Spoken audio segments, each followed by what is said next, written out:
იქნება, მაგრამ ეხლა ეს ხალხი აბსოლუტურად უყურადღებოა. ეხლა რაც შეეხება საპენსიო ასაკს, ის რომ 50 წლის ადამიანი ამათი გაგება საკუთი ჩვენ შევკრიბა მომავალი მთავრობის წევრები, შევკრიბა და პირველ სხდომაზევე გაგვიცხადა ის. თუ ვინმეს გონიათ, რომ კომფორტისთვის მოდიხარ მთავრობაში. ძალიან გთხოვთ, რომ ეხლავე დატოვეთ დარბაზი. მე გეკნებათ ყველას აბსოლუტურად უფასო სამედიცინო მომსახურება. ამაში არ შევა მხოლოდ ის, რომ მე ვიცი თქვენ როგორ წვალობთ ამაში.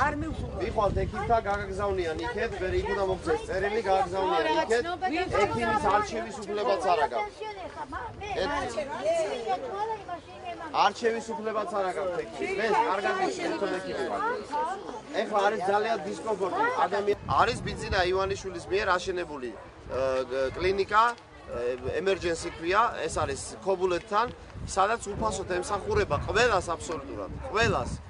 უცხოელებიც კი რო ჩამოდიან, მე სტუმარი მყავდა ურეკში აგარაკი მაქვს და ჩემი უცხოელი გახდა ავად და მივიყვანე იქ. და გაგიჟდა ადამიანი, როცა ამდენი მომსახურება გაუწიეს, თან იქ მაღალკვალიფიციური მომსახურება უახლესი აპარატურით არის. და ბოლოში იკითხა ადამიანი, რამდენი უნდა გადავიხადო, რა უთხრეს, არაფერი ჩვენთან უფასოა. ვერ გაერკვა უსვათ რა ხდებოდა.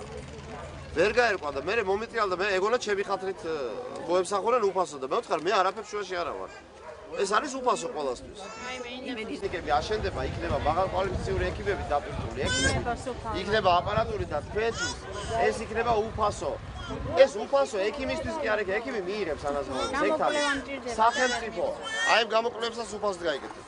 სახელმწიფო უზრუნველყოფს ამას. ეს ჩვენთვისაა უფასოდ, რომ ის სახელმწიფო იხდის ამას. გამიგეთ? აი იგივე შულტირებები, რო არის გაგიგიათ ალბათ, რომ ძალიან ძვირადღირებულია 3-4-5%. ესაც იქნება თქვენთვის უფასო. ყურადღებას იმსახურებენ და შვილები მშობლებისგან ელიან უკეთეს მომავალს, ამიტომ არჩევანი მშობლებას უნდა გააკეთონ ღირსეული და გააზრებული, რომ მომავალს ჰქონდეს გზა.